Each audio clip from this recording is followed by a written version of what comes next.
Bolehkah zakat harta dan sedekah diberikan kepada adik kandung yang beda ibu, status adik saya? Tidak boleh memberikan zakat kepada orang yang wajib dinafkahi. Bapak, Mama, ini 5 juta zakat abang sekaligus belanja kita bulan ini. Bapak wajib menafkahi ibu, maka bapak tak boleh berzakat kepada ibu, tapi ibu boleh berzakat ke bapak. Itu bedanya. Ibu boleh berzakat. Bang, ku tengok abang udah agak-agak fakir miskin nih bang. Nah, jadi bang itu zakat. Tengok susah kali kau bang. Nah, ini pakai lain. Ini gaji ku bulan ini. Ibu bergaji sebulan 10 juta. 1 juta 25.000, 2,5%. Jadi kalau 10 juta 250.000. Nah, ini zakat ku bang 250, yang 750 ini sedekah. Adapun infak nanti ku tengok prestasi abang.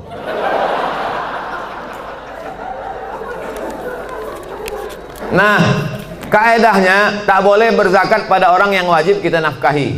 Tak boleh berzakat kepada anak, karena anak itu wajib kita nafkahi. Nah, sekarang adik, apakah adik itu wajib kita nafkahi?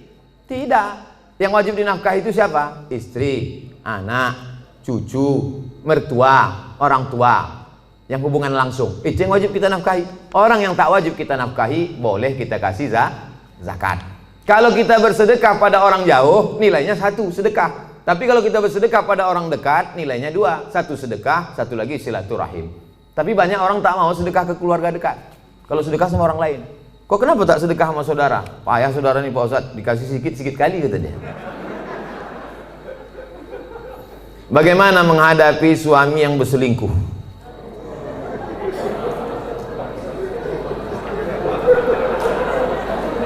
Udahlah dikasih zakat, berselingkuh pula. Ilaha illallah. Parah kali orang Medan ya. Ibu punya wali 6 orang. Jadi bukan ibu memanggil bapak itu dengan membawa centong sini bang, bukan gitu. Ibu punya wali 6 orang.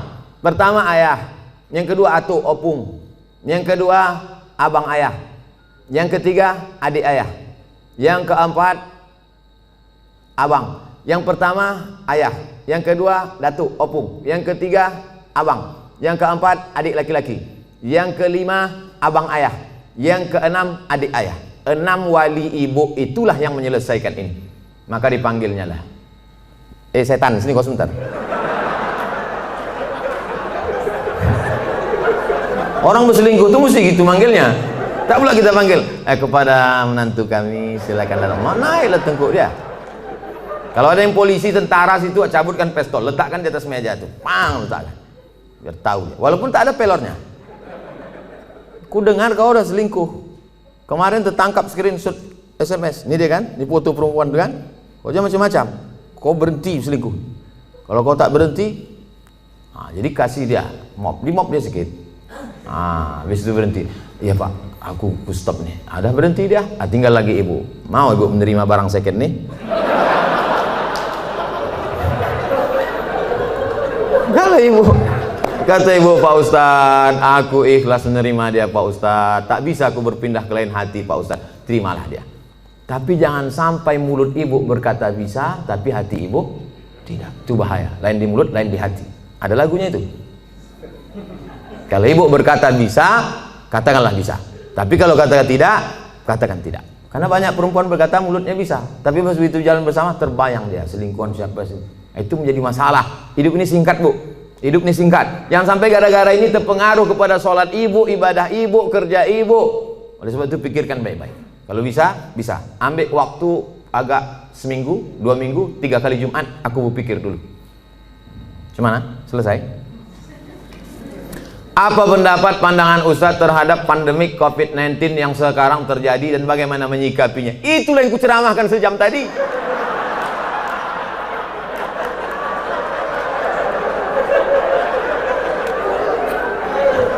Itulah yang kucakapkan dari tadi. Mungkin pertanyaan ini ditulis sebelum tadi datang diserahkan ke panitia. Jadi sebetulnya sudah terjawab. Kalau tak terjawab juga, tinggal tonton aja Ustadz Abdul Somad Official Channel. Subscribernya udah 1 juta. Mana tahu nanti dicarinya yang mana channel itu yang ada 1 juta. subscriber. Jika kita mengetahui bahwa pasangan hidup kita telah mengikuti ajaran Syiah, apa yang harus kita lakukan? Apa hukumnya? Perbedaan kita dengan Syiah ini 5. Yang pertama, Syiah wajib mengimani imam 12. Sedangkan rukun iman kita 5. Antumina billah wa malaikatihi wa kutubihi wa rusulihi wa yaumil akhir wa biqadri khairihi wa syarrihi. Sedangkan dia ada rukun imannya lagi, beriman kepada imam yang ke 12 imam. Siapa yang tak percaya kepada imam 12 kafir. 2, mereka mencaci maki sahabat Nabi. Karena kata mereka setelah Nabi meninggal itu mestinya penggantinya Sayyidina Ali. Lalu kata mereka Abu Bakar dengan Umar itu merampas khilafah Ali. Dan sahabat yang lain diam melihat kebatilan. Maka sahabat-sahabat Nabi itu kata mereka kafir. Yang ketiga, kata mereka ada Quran yang disebut dengan Mushaf Fatimah, tebalnya 3 kali lipat daripada Quran ada kamu sekarang. Kenapa buktinya musabaqah tilawatil Quran mereka pakai Quran yang ada sekarang? Kata mereka sebelum Imam Al-Qaim mereka menunggu imam yang ke-12. Imam yang ke-12 itu katanya bersembunyi di Sirdab, di bukit di Irak, dalam terowongan. Itu mereka tunggu-tunggu belum keluar lagi. Nanti kalau keluar imam yang ke-12 itu dibawanya kitab yang asli, sementara yang asli itu datang pakai aja yang KW ini dulu, kata dia. Yang keempat, mereka ada meyakini namanya taqiyah. Taqiyah itu kalau di tengah orang ahlu sunnah pura-pura dia ahlu sunnah. Kalau di sini banyak Muhammadiyah, pura-pura dia Muhammadiyah. Kalau di sini banyak Al-Wasliyah, pura-pura dia Al-Wasliyah. Kalau di sini banyak NU, pura-pura dia NU. Kalau di sini banyak ahlu sunnah, dia bilang Sunni. Kau ini Syiah apa Sunni? Aku Sunni. Kalau kebetulan banyak Syiah, kau sunnah apa Syiah? Aku Syiah. Kalau kebetulan situ 50-50, kau sunnah apa Syiah? Aku Susi. Susi, sunnah Syiah. Yang kelima, mereka ini menghalalkan nikah mut'ah. Nikah mut'ah itu bagian dari akidah keyakinan. Mut'ah itu artinya enak. Mut'ah itu artinya nikmat. Nikah mut'ah itu nikah kontrak. Jadi boleh nikah kontrak. Aku nikah mut'ah sama engkau dari jam 5 pagi sampai jam 5 sore dengan mahar 50.000 tunai, sah. Dalam Islam tak boleh nikah mut'ah. Oleh sebab itu inilah perbedaan, 5 perbedaan menurut Syekh Ali Jum'ah, ulama besar. Kita berpegang teguh dengan ahlus sunnah wal jamaah. Kalau ada suami ibu atau istri bapak yang ikut golongan ini, ajak dia balik, bawa dia ke ketua MUI, bawa dia ke dokter Ardiansah Sekum MUI, supaya diceramahi dia, dibalikkan kepada ahlus sunnah wal jamaah. Karena tak mungkin bisa bersama. Antara NU Muhammadiyah masih bisa, antara Al-Wasliyah dengan Muhammadiyah masih bisa, karena masih sama ahlus sunnah wal jamaah. Apakah sah sholat jika kita tak tahu arti bacaan sholat tersebut? La sholat liman lam yaqra bi fatihatil kitab. Tak sah sholat kalau tak baca Fatihah. Apakah disyaratkan tahu artinya? Tidak. Tahu secara global saja. Allahu akbar kabira walhamdulillahi katsira subhanallahi bukratan wa asila. Tahu secara global. Apalah arti doa iftitah itu? Allah Maha besar. Selebihnya yang kau tanya aku, macam tak ada lagi pertanyaan lain. Nah, gitu cara jawabnya kalau kita tak tahu.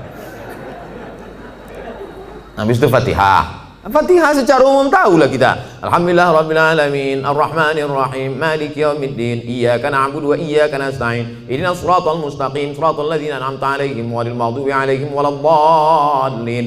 Ayat begitu juga. Qul huwallahu ahadun illahus samad lam yalid wa lam yulad wa lam yakul lahu kufuwan ahad. Jadi andai tak tahu artinya tetap sah. Tapi kita berusaha untuk tahu. Maka belilah Quran yang ada terjemahnya. Ada terjemahnya, ada tajwidnya, ada asbabun nuzulnya, ada tafsirnya. 250.000. Jangan tawar-tawar lagi. Harga sepatu 500. Sepatu yang menjaga tapak kaki dari tai ayam 500 harganya. Quran yang menjaga diri dari api neraka. Quran waktu akad nikah dulu diletakkan di ruang tamu dalam peti kaca. Setiap tamu datang ke situ macam nengok kucing. Mana yang lebih diutamakan, ibu atau istri? Ibu-ibu mesti berkata, aku milik suamiku, suamiku milik ibunya. Banyak yang mengangguk. Yang tak mengangguk ragu dia. Aku milik suamiku, suamiku ini milik emaknya. Ibu kenal bapak ini kan setelah dia kerja, setelah dia 22 tahun, setelah dia tamat, setelah dia kuliah, setelah dia punya duit. Dulu waktu tapak kakinya 2 jari, panjangnya sejengkal, kenal ibu sama dia? Mana kenal? Oleh sebab itu muliakan dia dengan memuliakan ibunya. Bapak juga begitu. Bapak muliakan ibu bapak di depan istri bapak. Kehormatan, kemuliaan. Adinda, ini emakku. Tak ada mantan emak, mantan bini ada. Oleh sebab itu maka ini tak bisa dibenturkan, jangan dilagakan ini antara emak dengan ibu ini. Oleh sebab itu maka ini masa lalu, yang ini masa depan. Maka insya Allah bapak ibu bisa menjaga. Waktu kemudian kita menyampaikan nanti waktu bapak punya anak perempuan, bapak sampaikan itu, hai anakku, kau perempuan, kau punya laki, kau punya suami, suamimu itu punya emak. 3 kali nak Nabi menyuruh berbakti kepada dia. Jangan sampai mak tua umur 80 tahun datang ke rumah, nak mintalah duit kau 50.000, mak belum makan lagi. Apa kata si abang tuh? Sebentar ya mak, aku tanya biniku dulu. Kalau ada bapak yang begini, insya Allah selamat dari azab kubur. Saking kan menderitanya udah di dunia. Nah, oleh sebab itu maka jangan benturkan antara dua ini. Karena dua ini perempuan-perempuan yang luar biasa. Emak bapak dicium tapak kakinya masuk surga, istri bapak, anak-anak bapak masuk surga karena dia. Maka mereka adalah perempuan-perempuan yang luar biasa insya Allah. Apa hukumnya debitur yang mau hijrah tapi masih memiliki kewajiban di bank dan hanya mau membayar tunggangan pokoknya saja, tunggakan pokoknya saja tapi tak mau membayar tunggakan bunganya? Laporkan dia ke polisi. Kau dulu waktu minjam duit ini tak tahu kau neraka, sekarang giliran bayar baru kau bawa neraka. Ini kan negara hukum. Jadi bapak-bapak kan negara hukum. Kan dulu kan ada tanda tangan materi 6.000. Saya akan bayar pada tanggal sekian, kalau tidak barang akan disita, kalau tidak. Nah itu. Jadi tak bisa dia berkata, saya tak mau bayar bunga, bunga ini haram. Jadi dulu yang nanda tangan ini siapa? Hantu. Jadi saya kasih tahu sama yang mau hijrah-hijrah, kalau kau mau hijrah, kau bom. Kalau kau takut ini riba, ada aset yang bisa dijual, ada kos-kosan, ada tanah, jual, bom kan ke sini, bam, selesai tutup, baru hijrah. Begitu caranya. Tak ada yang bisa kubom Pak Ustaz. Kalau kubom ini meledak semuanya, Hiroshima Nagasaki ini Pak Ustaz. Kau bayar aja cicilannya sampai lunas, bayar sampai selesai. Begitu, karena kita tinggal di negara kesatuan Republik Indonesia yang dipakai adalah hukum konvensional. Oleh sebab itu maka sesuai dengan perjanjian, bayar selesaikan. Kalau bisa dibom, bom. Kalau tak bisa, lunasi cicilan sampai habis. Pak Ustadz, bagaimana caranya supaya saya bisa ikhlas dan sabar karena ditinggal anak meninggal saat usia 4 tahun dan sudah hampir 4 tahun dia pergi, tapi sampai saat ini perasaan saya masih sedih dan selalu merindukannya. Apa saya kurang ikhlas? Nabi punya anak namanya Ibrahim, meninggal umur 18 bulan, menetes air mata Nabi, menangis Nabi. Makamnya di Ma'la, samping makam Nabi, arah ke kiblat, samping Masjid Nabawi sebelah kiri. Amatardo ya Rasulullah, apakah kau tak ridho anakmu meninggal ya Rasulullah? Kata Nabi, aku ridho. Kalau kau ridho, kenapa kau menangis? Air mata kasih sayang. Makanya kalau sekedar menangis, jangan larang. Kalau ada ibu-ibu menangis, kata Nabi, da'hunna, biarkan mereka Umar, biarkan mereka menangis. Yang tak boleh itu meratap. Meratap itu, oh Allah, nggak boleh. Selama lidah tak bergerak, selama tangan tak bergerak, hanya tetesan air mata boleh. Tapi kalau sudah mulut bergerak, mengapalah anakku, kenapa tak anak dia? Lalu kemudian, laisa minna man darabal khudud wa syaqqal juyub. Bukan umat Muhammad SAW siapa yang memukul-mukul pipi, menarik-narik rambut. Itu tak boleh. Tahan tangan, tahan lidah. Ini yang pertama. Yang kedua, tak ada yang bisa menenangkan hati ini selain zikir dan baca Quran. Asal teringat kepada anak buah hati belayan jiwa itu, buka Quran. Hatamkan Quran dari Al-Fatihah, Al-Baqarah. Buka Quran digital baca. Asal terasa rindu, ingat bayangannya segala macam, ingat Quran. Yang kedua, banyak sedekah. Sedekah ke masjid. Saya mengenal almarhumah emak sudah setahun 4 bulan, orang tua sampai hari ini. Untuk menghilangkan itu tetap tak pernah lupa baca Al-Fatihah. Asal ingat untuk almarhumah Al-Fatihah. Begitu juga kirim Al-Fatihah, baca Quran, malam Jumat surah Al-Kahfi, tiap malam baca Yasin, untuk menghilangkan itu semua. Tak ada tempat kecuali minta kepada Allah Subhanahu wa taala. Yang ketiga, ada yang lebih sayang kepada dia daripada kita. Mana yang lebih sayang kepada anak kita itu? Kita atau Allah? Allah.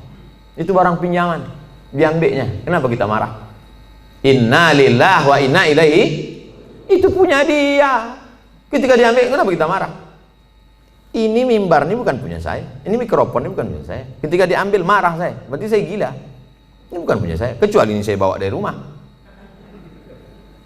Bukan punya kita. Maka yakinkan bahwa ada yang lebih sayang daripada aku. Yang keempat, berpisahnya hanya sekejap.